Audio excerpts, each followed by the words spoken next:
Pwelas na silanganan, alab ng puso, sa dibdib mo'y buhay. Lupang hinirang, duyan ka ng magiting, sa manlulupig, di ka pasisig. Sa dagat at bundok, sa simaya, sa langit mong bugaw, may dilanang tula at awit sa paglayang minamahal. Ang kislap ng watawat mo'y tagumpay na nagbinigig. Ang bituin at araw niya kailan pa may di magdidilim.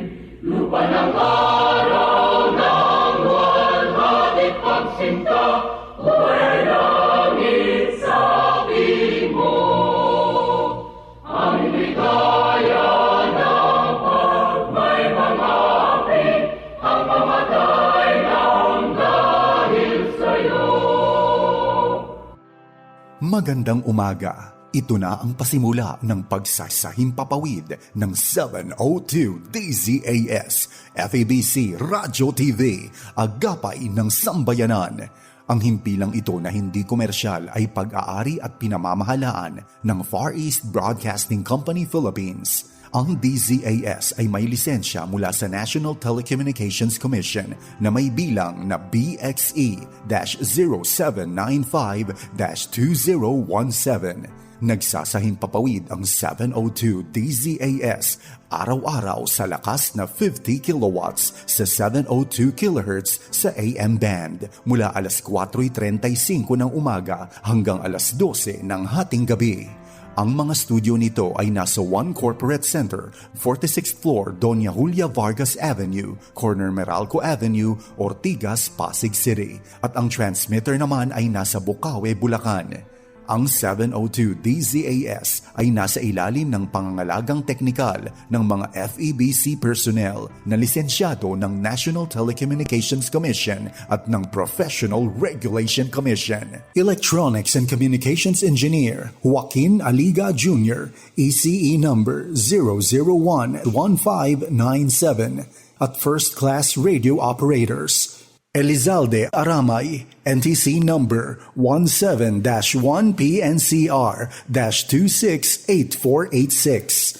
Eduardo Balyad, NTC number 97-1-PHN-19888. Rafael Barduquillo, NTC number 14-1PNCR-26670. George Cristobal, NTC number 16-1PNCR-26841. Raimundo Cristobal, NTC number 01-PHN-23193. At JVC Tabwa, NTC number 15-1PNCR-26813. Ito ang inyong mga kaagapay sa 702 DZAS, FEBC Radio TV, Agapay ng Sambayanan.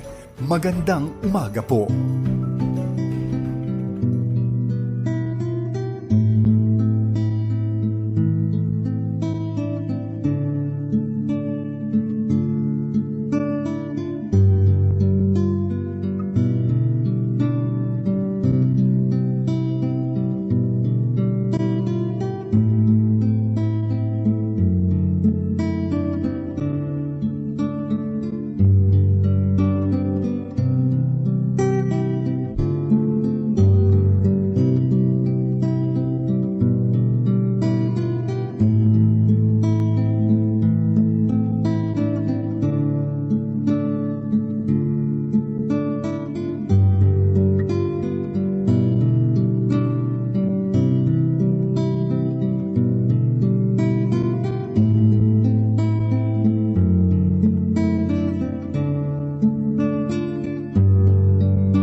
sa Maynila. Ito ang Far East Broadcasting Company Philippines. FEBC. Himpilang 702 DZAS. agapay ng sambayanan. Atin ang pasimulan ang bawat umaga ng mabubuting balita.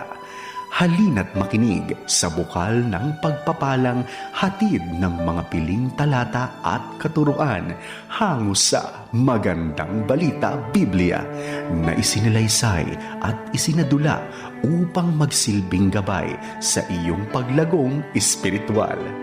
Ang mga talatang ito'y tinipon ayon sa Daily Bible Reading Guide na inilimbag ng Philippine Bible Society. Sundan at subaybayan araw-araw upang makumpleto ang pagninilay sa salita ng Diyos sa loob ng isang taon. Halina at ating tuklasin ang magandang balita.